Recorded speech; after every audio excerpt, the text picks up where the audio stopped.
ജമ്മു കാശ്മീരിലെ കട്വയിൽ ഭീകരരുമായുണ്ടായ ഏറ്റുമുട്ടലിൽ 3 പോലീസുകാർ വീരമൃത്യു വരിച്ചു. ഏറ്റുമുട്ടലിനെ തുടർന്ന് 4 പേർക്ക് പരിക്കേറ്റിരുന്നു. പോലീസ് ഡിഎസ്പി ഉൾപ്പെടെ 7 സുരക്ഷാ സേനാംഗങ്ങൾക്ക് പരിക്കേറ്റു.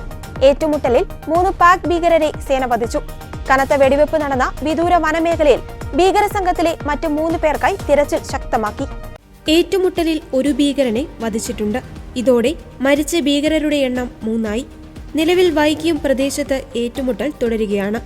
2 ദിവസം മുമ്പാണ് കത്വയിലെ ഹീരാനഗറിൽ ഗ്രാമീണർ താമസിക്കുന്ന മേഖലയിലേക്ക് ഭീകരർ എത്തിയത്. തിരച്ചിൽ നടന്നെങ്കിലും ഇവർ വനമേഖലയിലേക്ക് ഓടി രക്ഷപ്പെട്ടു. പിന്നീട് ഇന്ന് രാവിലെ പ്രദേശത്ത് നിന്ന് 26 കിലോമീറ്റർ അകലെയുള്ള കാട്ടിൽ ഭീകരരുടെ സാന്നിധ്യം കാണുകയും ഏറ്റുമുട്ടൽ ആരംഭിക്കുകയും ചെയ്തു. നിലവിൽ പ്രദേശത്ത് ഏറ്റുമുട്ടൽ തുടരുകയാണ്. പ്രദേശത്ത് 5ലധികം ഭീകരർ ഒളിച്ചിരിക്കുന്നതായാണ് വിവരം. വനമേഖലയിൽ ഒളിവിലുള്ള 4 ഭീകരർക്കായി തിരച്ചിൽ പുരോഗമിക്കുകയാണ്. ജമ്മു പത്താൻകോട്ട് ദേശീയപാതയിൽ ഉൾപ്പെടെ ഹൈ അലേർട്ടാണ് നിലവിലുള്ളത്.